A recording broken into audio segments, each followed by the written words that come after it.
Maman laisse un bébé, c'est normal, le bébé pleure parce que le bébé a besoin de téter, le bébé a besoin de sa maman. Bah, c'est normal qu'il pleure, alors laisse-lui verser ses larmes, c'est normal. Je lui laisse verser ses larmes comme il veut. Ah bah voilà.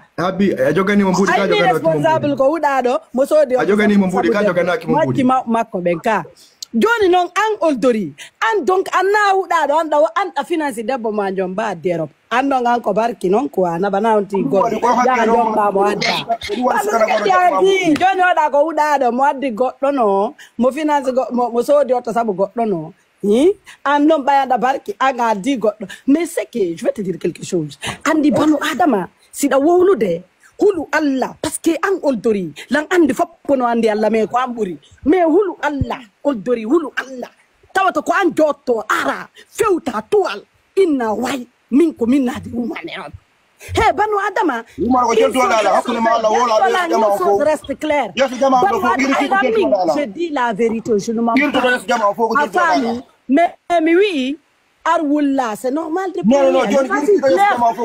non jogani damo Hambo jogani am. Mi joganomo kasuma edo konu waddude pa ni mi nyawle bazen konu waddude indata mokke bazen mi nyawle bazen ay na mokke bazen hakuna ma Allah min ko andu no da don ida wadi compte ma on duma tout ça là moi je capte mais ça mi ala ma jabade mi mi ala na ma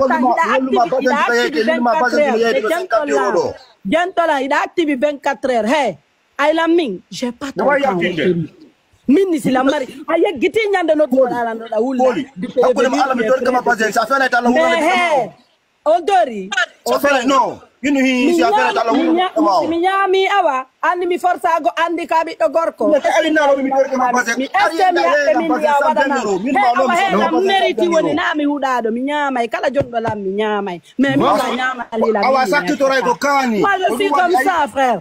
Mais un bébé, tu as besoin de pleurer, tu souffres parce que tu as besoin d'être aimé. Tu n'as pas une femme à côté de toi. Bah, tu souffres, mon gars. Tu souffres. Bah, pleure, mon chéri, pleure. Vas-y, chante. Chante, bah, c'est normal de pleurer. Vas-y, pleure. Pleure, allez, verser.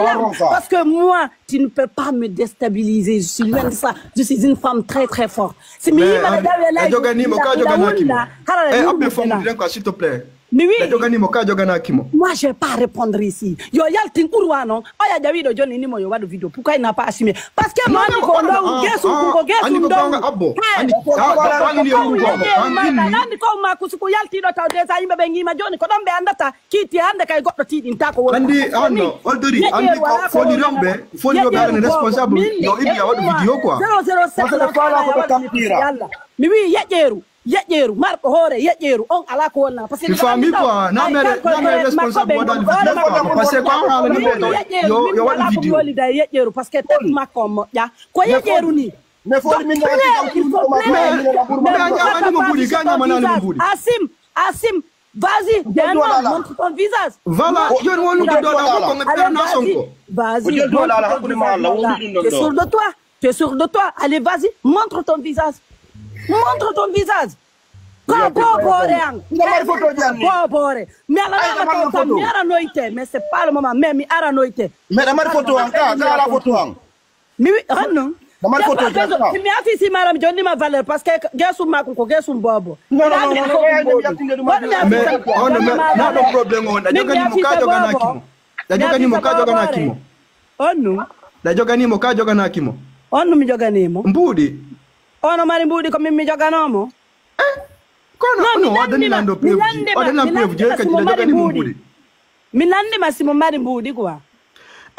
Comme on on dit preuve. Cela veut dire que on il a jogani mo. Preuve la jogani mo. Joni yamti ngurwa 007. Je te donne un défi. S'il te plaît. Je te donne un défi.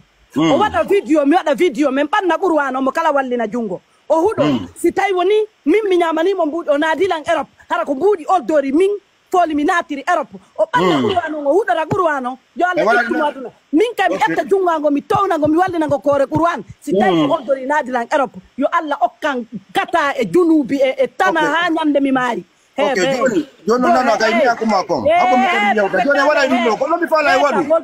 T'es frustré, parce que je t'aime pas, mon gars, mais tu souffres. Voilà, vas-y, pleure.